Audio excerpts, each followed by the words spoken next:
Assalamualaikum, salam sejahtera. Saya Nazri Kaha, ini Agenda Awani. Kita lihat secara jelas sepanjang Perintah Kawalan Pergerakan bermula 18 Mac yang lalu hinggalah 31 Mac 2020. Itu ketika perintah berkurung dilaksanakan untuk kita melandaikan pandemik COVID-19. Kita lihat apa yang berlaku di depan mata kita apabila gerakan ataupun pergerakan masyarakat awam dipatuhi ataupun dihentikan. Mereka hanya diminta tinggal di rumah. Tiada pergerakan persendirian di jalan raya, tiada pergerakan rentas negeri ataupun rentas sepadan. Jelas jumlah keselamatan ataupun kemalangan jalan raya yang dilaporkan kepada pihak berkuasa menurun hampir 70%. Itu dilaporkan oleh pihak berkuasa iaitu PDRM. Kalau ikut statistik yang dikumpulkan, pada 18 Mac hingga 31 Mac 2020 pada PKP 1 adalah sekitar 5,498 kes dengan 58 kematian sahaja, iaitu 392.7 kemalangan sehari. Jika dibandingkan, jumlah ini naik mendadak kepada 738 kemalangan sehari semasa PKPB mula berkuat kuasa pada 4 Mei 2020. Dan data PDRM ini menunjukkan daripada tempoh 5 Mei 2020 hinggalah 12 Mei 2020, jumlah kemalangan jalan raya adalah 5,904 kes dengan 68 kematian. Jadi semua angka-angka ini jelas bahawa penurunan kemalangan jalan raya amat ketara ketika era PKP 1 dan juga PKP 2, tetapi kembali semula apabila sekatan ini dilonggarkan dan juga PKP bersyarat dilaksanakan, menunjukkan bahawa kadar kematian meningkat semula, kadar kemalangan begitu ketara meningkat dan juga memberi tekanan kepada anggota pihak keselamatan dan juga kesihatan di hospital awam, terutamanya di ward-ward ICU dan juga ward-ward berkaitan dengan kemalangan. Jadi untuk melihat bagaimana pergerakan yang perlu kita lakukan sepanjang pandemik ini, kerana kita tidak tahu bilakah pandemik akan berakhir, dan juga bagaimana kita melakukan resam baru pendidikan jalan raya di negara kita ini. Jadi bersama saya pada malam ini Prof. Madya Dr. Kulantayan Kesimani, Pengarah Eksekutif Safe Kids Malaysia dari Universiti Putra Malaysia. Adakah Dr. Kulantayan ataupun shock ataupun terperanjat dengan angka hampir 70% penurunan sepanjang 80 hari kita melaksanakan PKP? Ya, kalau kita lihat itu satu penurunan yang cukup tinggi sebab tidak ada mana-mana intervensi sebelum ini, bukan saja di negara kita, di mana-mana in the whole world yang kita mampu untuk kurangkan 70% angka kemalangan jalan raya. So satu kebaikan di sebalik COVID ialah kita nampak ada kemajuan dalam aspek keselamatan jalan raya. So satu di mana apabila ada sekatan dari segi pergerakan manusia, pergerakan orang, dan pergerakan kenderaan, dan juga dari segi pergerakan dari segi time, masa, dan juga dari segi lokasi, kita nampak satu impak yang cukup tinggi di mana janji pergerakan dapat kita kurangkan, bermaksud bilangan kenderaan dah kurang di atas jalan dan kemalangan pun mula kurang, dan juga kesan daripada kemalangan iaitu kematian dan kecederaan pun jauh kurang. Kalau itu yang dari angka MyROS dan juga PDRM, kalau kes kematian hari biasa adalah sekitar 17 kes kematian hingga 20 kes kematian saban hari. Tetapi sepanjang PKP hanya 5 kes kematian. Ini satu angka yang agak luar biasa dan kita menunggu-nunggu angka ini dapat dijelmakan di negara kita, kerana angka ini begitu sinonim dengan Malaysia, negara yang paling banyak melibatkan kemalangan maut. Adakah dengan pandemik ini nampaknya kita tidak dipaksa berada di rumah dan tidak berada di jalan raya, maksudnya kita boleh mengurangkan kes kemalangan. Apa pengajaran yang boleh kita angkat daripada sepanjang era PKP dan juga mungkin kita bergerak ke hadapan ini, Dr. Kula? Ya, kalau kita lihat dari segi dua statistik pertama. Statistik pertama ialah kita lihat dari segi statistik penurunan angka kemalangan. Pada hari biasa ialah 1,500 kemalangan yang dilaporkan di negara kita. Tapi bagi PKP pertama, kalau kita lihat dia jatuh kepada 300 macam Tuan Nazri berkata. Dan apabila pada fasa kedua dia naik daripada 300 dia naik kepada 700. Right. Tapi kalau kita lihat, that means kita mampu sebenarnya untuk mengurangkan angka ini. Itu yang pertama. Bukanlah sesuatu yang luar biasa. something which is possible to be done. Itu message pertama yang kita dapat. Yang kedua, kaedah kedua adalah bagaimana kita nak kekalkan angka penurunan ini. So daripada 1,500 turun per 300, kemudian dia naik kepada 700 sebab bila ekonomi dah mula buka. Tapi yang cuma kita minta sekarang is kalau kita boleh pastikan that kita dapat kekalkan amalan ini, kita kurangkan pergerakan kenderaan di mana boleh. Sebab kalau kita dapat kurangkan pergerakan kenderaan, saya rasa kita dapat kurangkan masalah ni. Itu yang jelas. Dan daripada pembelajaran yang kita dapat di sini ialah aktiviti pergerakan kenderaan persendirian dah mula turun. Pergerakan komersial naik, di mana kita dah mula buat penempahan menggunakan Foodpanda, Grab, apa kan. So komersial naik tapi persendirian dah mula turun. Dan yang satu lagi kita nampak is pergerakan menggunakan family movement dah mula kurang. Okay? Cuma pergerakan yang essential saja yang berlaku. So bermaksud perkara-perkara ini kita boleh buat. Dan apabila kita buat, kita dapat nampak impak dia ialah apabila pendedahan dah kurang, of course dia translate kepada angka kemalangan dan kematian. Cuma kita kena caution sini sikit. Dalam PKP kedua apa yang berlaku is, walaupun pergerakan kenderaan dah mula kurang, tapi disebabkan jalan tu kosong, lenggang, ada juga pihak yang mengambil kesempatan dan menaikkan kelajuan mereka melebihi had yang dibenarkan. So apabila kita dah melebihi had yang dibenarkan, dia akan membawa padah juga. Dan kita dapat nampak walaupun turun sedikit kemalangan, tapi kematian kemungkinan akan bertambah disebabkan kelajuan ditambah. Bagaimana COVID dan juga pandemik COVID-19 ini memberi impak kepada mobiliti masyarakat?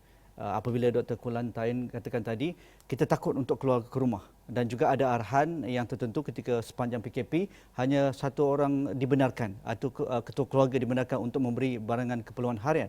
Tetapi ia berterusan juga kerana ada rasa stigma, ada rasa trauma di kalangan keluarga kita dan ahli keluarga kita kerana hashtag kita jaga kita itu memang berkesan. Jadi apa impak mobiliti kepada negara dan juga keselamatan jalan raya apabila kita melihat sepanjang pandemik COVID-19 ini? Dan saya berharap yang hashtag kita jaga kita tu kita dapat kekalkan selama-lamanya sebab kita dapat gunakan juga dalam aspek keselamatan jalan raya. Yang pertama yang kita very clear kita dapat nampak is kalau kita kurangkan pendedahan di atas jalan, okey, that means kita dapat memastikan kita selamat. Itu pertama. Dan pergerakan kenderaan persendirian dah mula berkurang dan kalau kita dapat kekalkan juga dari segi amalan ini, okey, dan saya rasa kita dapat benefit dari segi road safety dan commercial dah mula tambah, okey. Cuma kita nak pastikan pihak yang terlibat dalam aktiviti komersial ini mereka akan menjaga keselamatan diri mereka juga. Sebab kita dah mula pindahkan beban kepada mereka. So kita harap semasa mereka katakan mereka hantar makanan ke apa-apa, mereka juga dapat menjaga keselamatan mereka. Itu yang the first part. Dan ada part kalau kita lihat berkait dengan aspek keselamatan, kita lihat ialah satu peluang untuk kita mencapai sasaran yang telah ditetapkan di negara kita, iaitu untuk kita kurangkan angka kemalangan dan kematian jalan raya sebanyak 50%. Saya nampak jika kita dapat amalkan hashtag kita jaga kita dan kurangkan semua trip-trip yang tidak essential, okey, yang pertama, dan kita dapat kurangkan kelajuan juga. Kita tak nak pula nanti bila jalan dia lenggang kita tambah kelajuan. Dan saya rasa kita mula dapat capai kepada sasaran yang telah ditetapkan di negara kita untuk pengurangan sebanyak 50%. Dan juga bukan saja sasaran dalam negara, sasaran luar negara, global pun sama juga. Reduction of 50% in terms of crash dengan fatality, which is possible to be done.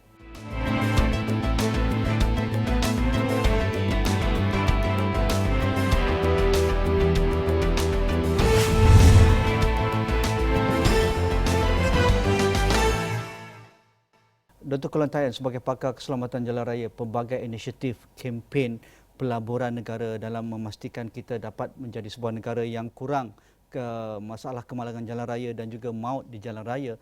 Tetapi pandemik memperlihatkan kita boleh. Tetapi bagaimana kita boleh meneruskan agenda ini kerana kita tahu juga impak keselamatan jalan raya begitu besar kepada negara. Kenapa kita tidak boleh terjemahkan apabila kita takut dengan virus pembunuh COVID-19 ini, kita takut keluar rumah, kita takut untuk bersalaman, kita takut untuk bercampur dengan orang yang tidak kenal, kita lakukan penjarakan fizikal dan sebagainya. Kenapa kita tidak boleh jelmakan ketakutan itu untuk keselamatan jalan raya? Saya agak pelik. Di negara kita setiap kali undang-undang baru pakai seat belt, tak nak pakai seat belt, marah kerajaan. Pakai ataupun child car seat, takut juga kerana kos tinggi lah sebagainya. Suruh pakai helmet betul-betul, tak nak pakai helmet betul-betul. Sedangkan kita tahu hari-hari kita dengar kematian berpuluh, ratusan jumlah kemalangan. Ya. Kalau kita ambil dari segi what we learn from COVID lah, dari segi untuk jaga keselamatan kita sanggup menggunakan penutup muka, kan? So kita laburkan duit untuk membeli semua peralatan demikian. So kalau kita dapat jelmakan semua perlindungan yang kita gunakan semasa COVID, juga kita gunakan perlindungan untuk isu keselamatan jalan raya supaya perjalanan kita selamat. Selamat daripada COVID dan juga selamat dari atas jalan. Tetapi ada masalah persepsi di kalangan masyarakat di negara kita, khususnya di Malaysia. Kalau ia tidak berlaku kepada diri kita, ahli keluarga kita, kita tidak anggap benda itu penting. Terutamanya hal keselamatan jalan raya. Betul tak, Dr. Kulan? Sebab kalau kita lihat dari segi kebarangkalian berlaku kemalangan bagi diri kita berbanding dengan bilangan hours yang kita memandu. So apabila ditengok, okey, saya dah memandu sepanjang 5 tahun lepas, 10 tahun lepas, tapi bilangan kali saya terlibat kemalangan adalah kurang.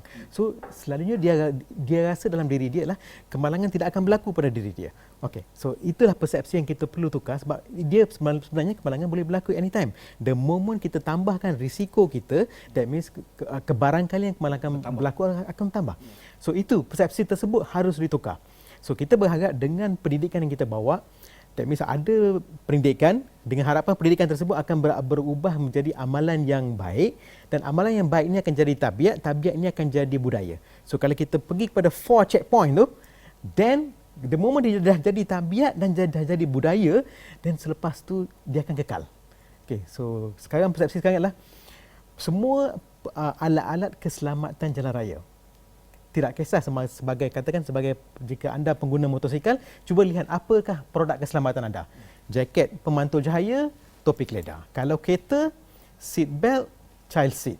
So kalau kita dapat dari segi our concept, semasa untuk setiap perjalanan saya, tidak kira jenis kenderaan mana saya gunakan, saya harus menggunakan alat perlindungan yang dihaskan untuk kenderaan tersebut. Tidak kira sama ada tak perundangan, tidak kira sama ada tak aktiviti penguatkuasaan. Sebab konsep kita guna sebab kita percaya alat tersebut dapat memberikan kepada kita perlindungan. Sebab tu dalam skop yang sama, kalau pengguna basikal, walaupun tidak ada peraturan kata ada harus menggunakan topi keledar basikal, tidak perlu tunggu sebab kita menggunakan topi keledar basikal untuk demi keselamatan. Bagaimana kita boleh jelmakan ketakutan kita ketika sepanjang kita menangani COVID-19 ini, seperti arahan kerajaan tidak boleh berkumpul lebih daripada 10 orang. Kalau berkumpul boleh di compound RM1,000. Begitu juga kalau sekarang diwajibkan memakai pelitup muka, kalau tidak pakai pelitup muka di tempat awam, di pengangkutan awam, boleh didenda RM1,000. Mengapa tidak ada perasaan demikian kalau kita tidak pakai seat belt? Walaupun tidak ada roadblock ataupun tidak ada CCTV, kamera lintar tertutup di lebuh raya dan sebagainya. Bagaimana kita nak menjemakan kekuatan respect ataupun menghormat diri kita untuk jaga diri kita dan ahli keluarga kita? Ya. Sebalik pada tadi, sebab kita tahu apabila kebarangkalian berlaku kemalangan itu dah kurang, so kita perlu tambahkan kebarangkalian lain untuk mengubah amalan dia. So salah satu cara ialah dari segi penguatkuasaan. That means kalau kebarangkalian kita dilihat tidak mematuhi peraturan adalah tinggi, dan kita akan mula mematuhi peraturan tersebut. Sama juga masa COVID ni, orang mula menggunakan penutup muka sebab bimbang mereka akan disaman. Okey, of course ada satu grup yang akan menggunakan disebabkan mereka percaya dia memberi dari segi keselamatan. Tapi ada juga kumpulan yang memakai dengan niat dengan niat untuk tidak disaman. Okey. So tapi dari segi pulangan yang kita dapat, kedua-dua pun akan memberikan kepada kita pulangan. So kalau kita guna pendekatan yang sama untuk bidang keselamatan jalan raya juga, kalau kita dapat meningkatkan aktiviti penguatkuasaan supaya setiap kali mereka melanggar peraturan, mereka akan bimbang sebab mereka dapat dikesan. Itu satu. Mesej yang kedua yang kita nak cross di sini lah, aktiviti penguatkuasaan jika boleh dalam norma baru ini tidak dihadkan ataupun tidak dibebankan hanya kepada agensi penguatkuasaan sahaja. Sebab ada juga jenis-jenis penguatkuasaan lain yang mampu memberi impak yang hampir sama ataupun mungkin lebih baik daripada itu. Contoh ialah kemana pergi penguatkuasaan Kendiri. ke mana pergi penguatkuasaan keluarga. That means katakan kalau anak belum balik ke rumah ataupun anak balik lambat, anak menggunakan telefon, apa salahnya kita yang tegur. Okey. Ke mana pergi penguatkuasaan community ataupun majikan Dan ataupun itu industri. dan itu berlaku ketika COVID-19. Ya. Kita begitu lihat ke orang kata pun the whole system, the whole government bergerak untuk memutuskan rantaian COVID-19. Ya, itu kita nampak. Especially penguatkuasaan community kita nampak, penguatkuasaan daripada majikan. Majikan nampak. SOP-nya dan sebagainya. Work from home.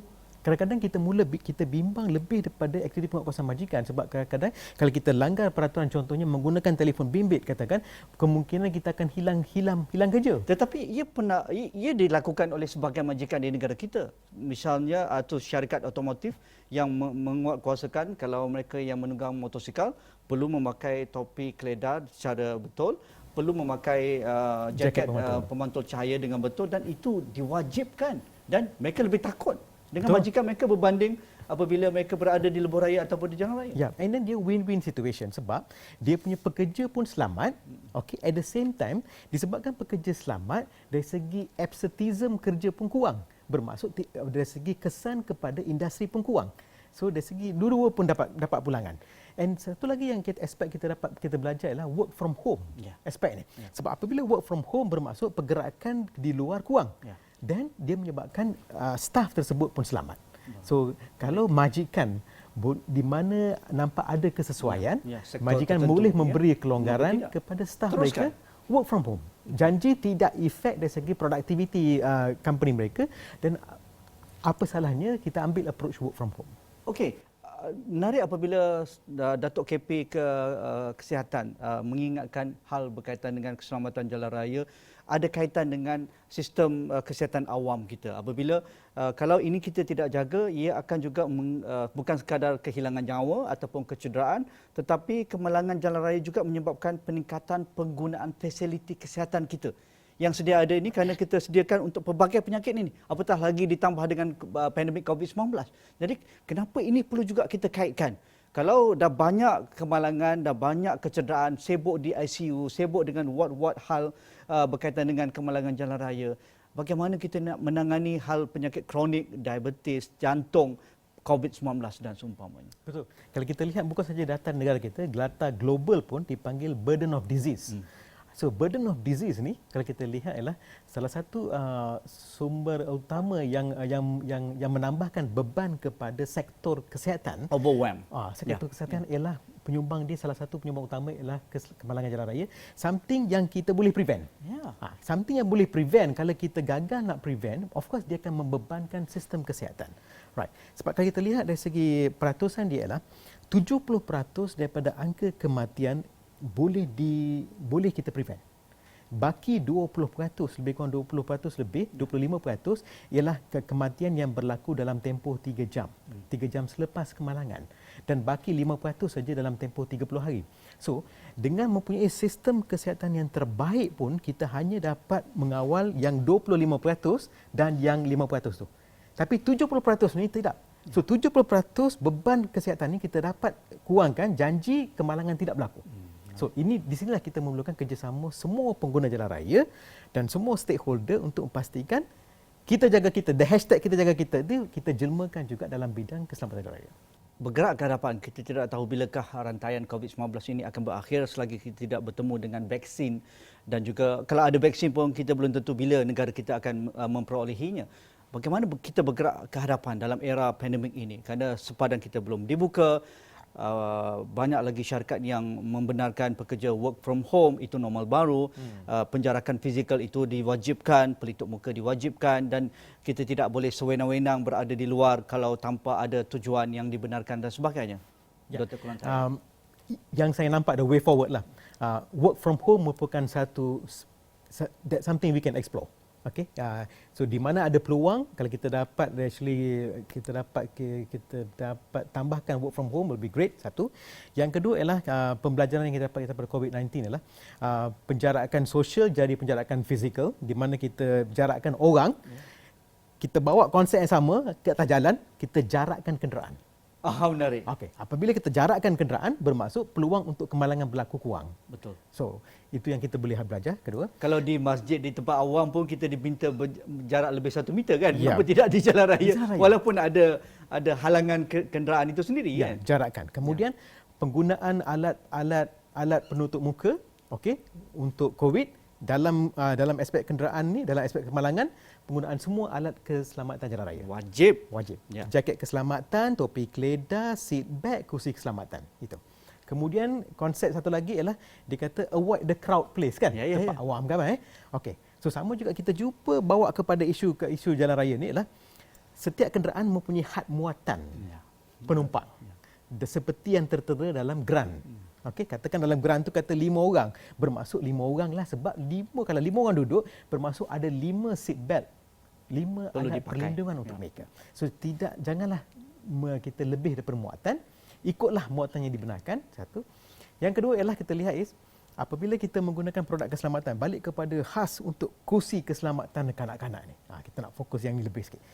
Apabila kita menggunakan kursi keselamatan kanak-kanak ni, dia punya konsep dia sama juga. Kita asingkan kanak-kanak, kita jarakkan physical kan, pergerakan physical distance tu ada. Kalau tidak apa yang berlaku, mereka pangku anak. Kan? So tidak ada physical distance. So sama ada mereka pangku ataupun yang kita kadang-kadang kita bimbang ialah pemandu sendiri pun pegang anak dan minta anak pula pegang kita steering. lihat. Ini cukup membahayakan. Ya. So bolehlah kita belajar daripada COVID-19 dan sebaik mungkin anak-anak kita asingkan, letak dalam kursi keselamatan kanak-kanak, tapi jangan lupa keselamatan anak-anak tersebut tidak hanya terjamin apabila mereka dalam kursi keselamatan. Orang yang duduk di sebelah mereka harus juga menggunakan tali pinggang keledar mereka. Jangan pula anak saja dalam kursi, kita pula tak guna tali pinggang keledar. Sebab dalam kemalangan, kita yang tak direstrain, kita pula akan bergerak dan langgar pula dengan dia dan tambah balik risiko. So konsep dia, asingkan mereka dan kita hold them dengan the seat belt ataupun kursi keselamatan di tempat masing-masing, supaya tidak berlaku pergerakan yang rapat. Dan di mana boleh, jika di mana ada peluang, kalau trip tersebut tidak essential, tidak perlu. Anak-anak sebaik mungkin tidaklah, kalau boleh kekalkan di rumah, the best thing. Okey, banyak perkara yang saya nak minta Dr. Kulantayan ulas lagi berkaitan dengan peluang untuk kita merancangkan pendidikan keselamatan jalan raya dan juga penguasaan di kalangan awam itu, bagaimana ia dapat dilakukan dan peluang itu dapat dilaksanakan ketika pandemik COVID-19 ini. Tetapi kita akan bincang dalam sini yang lain, Dr. Kulantayan, kerana saya rasa perkara ini evergreen, kita perlu angkat sebagai satu topik mainstream ataupun masa sifatnya, kerana ini kita melibatkan nyawa, melibatkan pelaburan kerajaan berbilion ringgit saban tahun untuk memberikan keselesaan kita berada di jalan raya, tetapi kita take for granted ataupun mengambil mudah isu keselamatan seolah-olah ia tidak akan berlaku kepada diri kita dan juga ahli keluarga kita.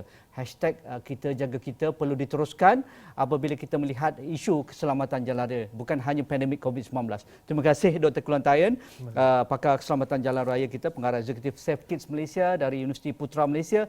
Sekian agenda awal ini pada malam ini. Selamat malam, jumpa lagi.